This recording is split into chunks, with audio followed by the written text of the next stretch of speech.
हरे कृष्णा, राधे राधे आप सभी को। तो कार्तिक तुलसी विवाह शालिग्राम के आप सभी को बहुत बहुत शुभकामना। तो बहुत लोग जो है एकादशी को विवाह शालिग्राम का कराते हैं, बहुत लोग जो है कार्तिक पूर्णिमा वाले दिन भगवान तुलसी शालिग्राम का विवाह संपन्न करते हैं। तो बहुत छोटी और आसान सरल विधि से मैंने आपको पूजा करके दिखाई है, क्योंकि ये पूजा हमें अपने जीवन में ऐसे शुभ अवसर आते हैं तो हमें अपने सामर्थ्य के अनुसार ये पूजा ज़रूर करनी चाहिए, क्योंकि तुलसी शालिग्राम का विवाह कराने से हमारे हरि प्रसन्न होते हैं और हमारे जन्म जन्मों का है सबको।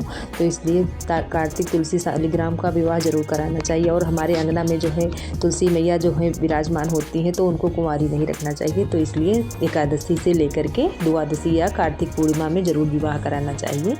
तो देखो यहाँ पे आसान सरल विधि से देखो यहाँ पे जगह को साफ़ सुथरा कर लिया था। और फिर विवाह है तो थोड़ा मंडप सजा लें, झालर लगा लें और देखो पीला आसन बिछा करके भगवान विष्णु की प्रतिमा ठाकुर जी को और शालिग्राम हो तो उनको भी विराजमान कर लें।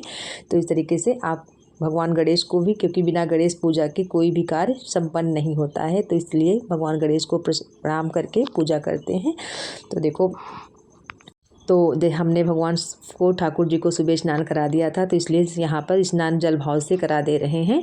और देखो क्योंकि सर्दी शुरुआत हो गई है तो बार बार स्नान नहीं ठाकुर जी को कराना है। तो आप सुबह अगर स्नान करा लें तो शाम को आपको स्नान नहीं कराना है। और अगर सुबह कार्तिक पूर्णिमा में पूजा आप करेंगे तो सुबह तो आप स्नान करा सकते हैं, लेकिन शाम को बार बार भगवान को नहीं, बार बार जल में, क्योंकि सर्दियाँ शुरुआत हो गई हैं। और फिर भगवान गणेश को प्रणाम करते हुए धूप दीप को प्रज्वलित करेंगे और सभी देवी देवताओं को आवाहन करते हुए प्रणाम करते हुए तो सभी को प्रणाम कर रहे हैं। फिर यहाँ पे चलो पूजा शुरुआत करते हैं। तो देखो भगवान गणेश को पहले यहाँ पे फूल चढ़ा दिया और भगवान शालिग्राम को फूल, ठाकुर जी और भगवान विष्णु को फूल चढ़ाते हुए तुलसी मैया को यहाँ पे सभी देवी देवताओं को फूल चढ़ाते हुए और देखो दीपक का आपको पूजा करना है, क्योंकि भगवान अग्निदेव साक्षात रूप में विराजमान है और उन्हीं को साक्षी मानकर तुलसी जी की यहाँ पे पूजा की जा रही है। तो यहाँ पे देखो सभी को देवी देवताओं को फूल चढ़ाते हुए और देखो माता तुलसी को यहाँ पे चुनरी उड़ा दिया है। देखो मेरी तुलसी मैया कितनी दुल्हनिया बन गई हैं, बहुत अच्छी लगने लगी। तो देखो और भगवान शालिग्राम को ठाकुर जी को पीला वस्त्र पीताम्बर चढ़ा देंगे और देखो कलावा वस्त्र रूपी यहाँ पे कलावा अर्पण कर देने भगवान गणेश को। और जो भी देवी देवता हैं तो उनको भी आप कलावा चढ़ा देना वस्त्र रूपी। और अगर आप जनेऊ लाई हैं तो भगवान के लिए गणेश जी को जनेऊ भी अर्पण करा सकते हैं। अगर नहीं लाए हैं तो भगवान विष्णु को जनेऊ आप चढ़ा दें। अगर देखो सफ़ेद जनेऊ है तो थोड़ी हल्दी उसमें लगा लें, अगर पीला है तो कोई बात नहीं, क्योंकि हल्दी लगाना शुभ होता है, ऐसे जनेऊ नहीं चढ़ाया जाता है। तो भगवान विष्णु को जनेऊ अर्पण करा दिया। तो देखो पूजन करने के बाद में फिर गठबंधन कर देंगे। तो देखो बहुत सरल आसान विधि से बना रहे हैं, क्योंकि देखो पीला पीताम्बर भगवान का हो गया और माता की चुनरी में यहाँ पे कुछ अक्षत पुष्प और कुछ रुपए पैसे यहाँ पे रखते हुए हैं और हल्दी की गांठ यहाँ पे रखकर गठबंधन यहाँ पे कर देंगे। तो देखो अगर आप अलग से गठबंधन के लिए बस कपड़ा लाते हैं तो ठीक है, नहीं तो आप इसी से ही, क्योंकि सबके सामर्थ्य में इतना नहीं होता है कि हर चीज़ मतलब अलग अलग बार बार लें, तो इसीलिए इसी में ही आप गठबंधन करा सकते हैं। और देखो फिर भगवान को यहाँ पे पीला जो है पीताम्बर जो भगवान की तरफ कर देंगे और चुनरी माता जी की तरफ को घुमा देंगे। तो ऐसे हो गया भगवान का गठबंधन। तो देखो दूल्हे और दुल्हनिया विराजमान हो चुके हैं चौकी पे। आप करेंगे उनका श्रृंगार विधिवत पूजा और फिर देखो लगा देंगे पीला चंदन। तो जो देवता भगवान विराजमान है उनके पीला चंदन लगाएंगे और माता तुलसी के लगाएंगे सिंदूर, रोली, कुछ भी आप लगा सकते हैं, क्योंकि आज उनका विवाह है, इसीलिए आज के दिन माता तुलसी का आपको पूरा श्रृंगार करना है।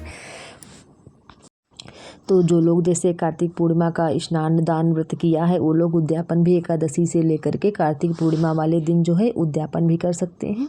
और इस दिन जो है कार्तिक पूर्णिमा में स्नान दान का बहुत महत्व है। उसी दिन माता लक्ष्मी की सत्यनारायण की कथा भी होती है। जो लोग पूजा करते हैं वो लोग सत्यनारायण की कथा भी सुन लेंगे। तो उस दिन जैसे है अन्नदान करना चाहिए। और जैसे आज एकादशी वाले दिन जो है अन्न का दान का नहीं करना चाहिए, ना भोग लगाया जाता है। तो उस दिन जैसे कार्तिक पूर्णिमा वाले दिन आप खीर पूड़ी और पूरे महीने का आपने व्रत का संकल्प लिया है, माता तुलसी की पूजा की है, तो उस दिन आप पूड़ी खीर बना करके भगवान का भोग लगा सकते हैं। पूरे महीने का जो पूड़ी का जोटा आप बना करके पूरा भोग लगा सकते हैं। फिर जैसे आपके पास समय सुविधा हो तो आप 11 या 21 पूड़ियों का भी आप भोग लगा दें। और जैसे कुछ लोग अपने नौकरी जॉब में बिज़ी रहते हैं तो वो कार्तिक तुलसी की शाम की जैसे दिया बत्ती नहीं कर पाते हैं किसी न किसी कारणवश। जैसे हम महिलाएं होती कभी पीरियड में फंस जाते हैं तो उन 5-7 दिनों में जैसे दिक्कत हो जाती है तो पूरे महीने का आप दीपदान भी एक साथ में कर सकते हैं। और जैसे आज के एकादशी या द्वादशी या पूर्णिमा में आप पीरियड में अगर फंस रहे हैं तो एकादशी में विवाह कर लें, क्योंकि इस दिन भी विवाह हो जाता है और पूर्णिमा में भी विवाह हो जाता है। अगर किसी के कारणवश आप नहीं कर पा रहे हैं तो घर में बच्चे हैं या किसी से आप पड़ोस में दे करके भी शालिग्राम तुलसी का विवाह आपको ज़रूर कराना है, क्योंकि आपको तुलसी जी का विवाह कराना है। कुंवारी तुलसी जी नहीं रखी जाती हैं अंगना में अपने। और इसके बाद में देखो यहाँ पे सब श्रृंगार का सामान चढ़ा दिया है। और देखो माता तुलसी के मैंने सिंदूर नहीं लगाया था इसलिए, क्योंकि आज के अगर हम विवाह जिस दिन कराते हैं उसी दिन सिंदूर लगाते हैं, तो इसलिए हम श्रृंगार अर्पण सामने रखे दे रहे हैं, लगा नहीं रहे हैं। तो मैंने रोली का तिलक लगा दिया था और सिंदूर नहीं मैंने लगाया है। और श्रृंगार में पूरा आपको चढ़ाना है। देखो शीशा भी बिल्कुल पूरा अच्छे से श्रृंगार माता रानी का रखना है आपको। और देखो आपको माला ज़रूर मंगा लेने, तो आपके जैसी सुविधा सामर्थ्य हो तो आपके पास जैसे फूलों की माला मंगा सकते हैं, या जैसे आप आर्टिफिशियल जैसे माला मार्केट में आते हैं तो वो भी मंगा करके आप भगवान को अर्पण करा सकते हैं। तो देखो मैंने फूल मंगा लिए थे घर पे, तो अपने हाथों से ही भगवान के लिए यहाँ पे वरमाला तैयार कर लिया था। और देखो तुलसी मैया कितनी प्यारी लग रही हैं, बिल्कुल नई दुल्हनिया बन गई हैं। चुनरी ओढ़ लिया, सिंदूर देखो सब यहाँ पे सब माता जी देखो कितनी अच्छी लग रही प्रभु। तो यही कहते हैं अपने आँखों से अपने हाथों से ये ऐसे कर्म अनुष्ठान करते रहना चाहिए। और देखो फिर उसके बाद में भोग लगाएंगे तो जो मौसमी फल यहाँ पे होते हैं, कुछ मीठा मेवा, और जैसे देखो यहाँ पे जो फल मौसम में आते हैं सिंघाड़े और केला, जो भी कुछ आप और केले का फल ज़रूर भोग लगाएं इस दिन, क्योंकि भगवान विष्णु को केला फल पीला फल बहुत प्रिय है। और उसके बाद में कथा सुनेंगे तो हाथ में अक्षत की जगह पे यहाँ पे सफ़ेद तिल यूज करेंगे। और देखो यहाँ पे तुलसी माला ज़रूर चढ़ाएं और भगवान को तुलसी दल चढ़ाना बिल्कुल भी मत भूलें। और अपने पूरे घर में दियों से पूरा घर को जगमगा दें। तो इस तरीके से इसको देव दीपावली भी बोलते हैं। तो ये जो त्यौहार देवताओं का एकादशी से लेकर के पूर्णिमा तक की, देवता भी एकादशी का भगवान विष्णु का व्रत रखते हैं, तो इसीलिए एकादशी वाले दिन अन्न का भोग नहीं लगता है, क्योंकि देवता लोग भी एकादशी का व्रत रखते हैं। इसीलिए अगर कार्तिक पूर्णिमा में करते हैं तो पूरे विधिवत रूप से आप भगवान का भोग और स्नान दान। और इस कार्तिक पूर्णिमा में भगवान भोलेनाथ ने अलग भी एक महिमा है। भगवान भोलेनाथ ने त्रिपुरासुर का वध किया था, इसलिए इस कार्तिक पूर्णिमा को त्रिपुरी भी कहते हैं। तो कार्तिक पूर्णिमा की अद्भुत महिमा है। इसका दान पुण्य स्नान दान अधिक से अधिक आप जितना आप कर पाएँ बिल्कुल आपको करना चाहिए। तो जैसे जो लोग एकादशी में स्नान पूजा पाठ विवाह करा लेते हैं तो उस दिन जैसे कार्तिक पूर्णिमा में आप स्नान भी कर सकते हैं, क्योंकि पूजा पाठ में समय लगता है ये।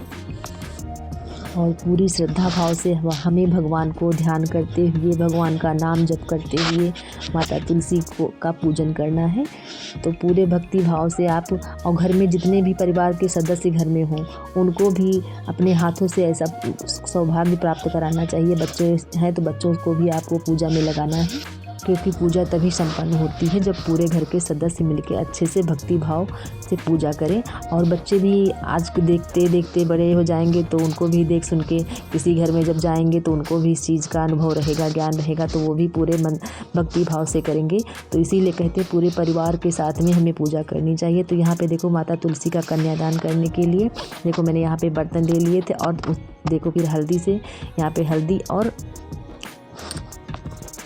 जो दक्षिणा यहाँ पे कुछ रुपए रखते हैं, क्योंकि हमें कन्यादान कराना है माता तुलसी का। तो आप ये भी कर सकते हैं। फिर आप क्योंकि विधिवत रूप से आप जब कर रहे हैं तो आप श्रद्धा रूप में आप जितनी सामर्थ्य हो आप उतना दान दक्षिणा कर सकते हैं। तो यहाँ पे ये जो बर्तन है ये आपको दान दक्षिणा में दे देना है। तो जिसके पास जैसी सामर्थ्य, पीतल चांदी सोना, जैसे आप यहाँ पे इन बर्तनों को लेकर के ये जो दान दक्षिणा का सामान है ये सब आपको दान ही कर देना है। और भगवान के यहाँ पे देखो कुछ दक्षिणा मैंने यहाँ पे अर्पण करा दी है। और उसके बाद में फिर आरती करेंगे माता तुलसी और ठाकुर जी की। नमो नमो तुलसी महारानी, नमो नमो हर की पटरानी, नमो नमो तुलसी महारानी, नमो नमो हर की पटरानी। तो ऐसे आपको तुलसी माँ और भगवान श्री की ठाकुर जी की आपको आरती कर लेनी है। तो ओम जय जगदीश हरे कोई भी आरती आप भगवान की भी आप कर सकते हैं। और फिर आरती को थोड़ा जल देते हुए भगवान को आरती दिया, खुद स्वयं आरती लिया। तो इस तरीके से आरती हो गई। फिर भगवान का भोग लगाएंगे। तो यहाँ पे जो मीठा और आपने फल मेवा जो भी कुछ आपने चढ़ाई थी वो सब भगवान को आग्रह करते हुए कि भगवान भोग लगाइए इस तरीके से। और उसके बाद में फिर आपको यज्ञारी करनी। यज्ञारी करना बहुत ही शुभ माना जाता है और आपको ज़रूर यज्ञारी करना है, क्योंकि देवता लोग जो हैं अग्नि के मुख से ही भोग लगाते हैं। तो आपको कोई अन्न का नहीं यज्ञारी करना है, आपको जो मीठा मेवा आपने रखी है उसी से आपको यज्ञारी कर देनी है। तो हवन सामग्री आप कपूर से भी यज्ञारी कर सकते हैं। और इस तरीके से भगवान का भोग लगा दिया। और उसके बाद में फिर देखो, आप अगर पति पत्नी पूजा कर रहे हो तो पति जो लोग होते हैं वो भगवान शालिग्राम को अपने हाथ में ले लें और स्त्रियाँ माता तुलसी को अपने हाथों में लेकर के, अगर गमला छोटा है तो इस तरीके से आप 7 फेरे भी करा सकते हैं। और अगर बच्चे कर रहे हैं तो आप उनको भी दे सकते हैं। तो भगवान की पूजा के सब हकदार हैं, क्योंकि भगवान सबके लिए एक ही समान, सबको समान दृष्टि से देखते हैं। वो कर्म भाव अपने मनुष्य के अलग होते हैं।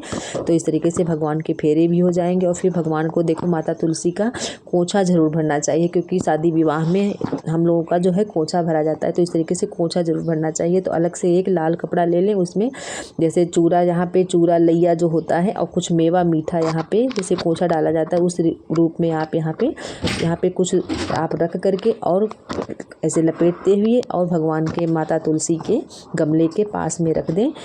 और माँ तुलसी से इस तरीके से प्रार्थना करेंगे कि माँ तुलसी, आप मेरी पूजा को स्वीकार करना। मैंने अपनी श्रद्धा और भक्ति से भगवान आपकी पूजा की है। तो इस तरीके से प्रार्थना करते हुए भगवान को आपको अच्छे से पूजा को संपन्न कराना है।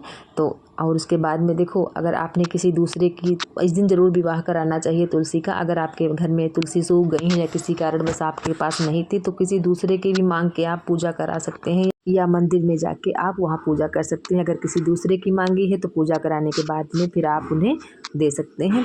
तो उसके बाद में फिर परिक्रमा करेंगे। तो जैसे आपके पास में तुलसी जो है, अगर परिक्रमा करने में दिक्कत हो रही तो आप अपने जगह पे ही घूमते हुए परिक्रमा कर लें और फिर माता तुलसी से सुहाग लेंगे। अखंड सौभाग्य की माता से प्रार्थना करेंगे। तो इस तरीके से माता से प्रार्थना करते हैं कि माँ, हमारे घर आंगन में हमेशा खुशियाँ बनाए रखना। तो और देखो, जैसे आप मतलब अब चढ़ा दिए हैं तो एकादशी इस बार इतवार को पड़ रही है, यानी कि संडे को। तो जैसे इतवार के दिन आपको नहीं उतारना है इस श्रृंगार का सामान। अगर कार्तिक पूर्णिमा वाले दिन जैसे आप कर रहे हैं तो जैसे दिन बुधवार है तो आप जो है शाम को, जैसे सुबह पूजा की तो आप शाम को उतार सकते हैं। लेकिन अगर शाम को पूजा कर रहे हैं तो आपको अगले दिन सुबह स्नान दान करके आपको है तब आपको श्रृंगार का सामान उतारना है। और सुहाग निमित्त उसमें से कुछ ले लेना और पूरा सारा दान कर देना। यहाँ पे देखो शाम हो गई थी तो शाम के लिए दीप दान कर रहे थे। तो 5, 7 जो है 11 दिन भर में इस टाइम कार्तिक में दीप दान हो जाते हैं। सुबह जैसे हुआ और यहाँ पे देखो मेन दहलीज पे दीप दान कर दिया। और जैसे किचन में हुआ, छत पर तुलसी और बेलपत्र के पेड़ में। तो इस तरीके से आपको अपने घर में, पूरे घर में आपको दीपदान करना है कार्तिक पूर्णिमा तक की। तो अगर आप लोग चैनल पे नए हो तो चैनल को सब्सक्राइब कर लेना। आप सभी को राधे राधे, जय श्री कृष्ण।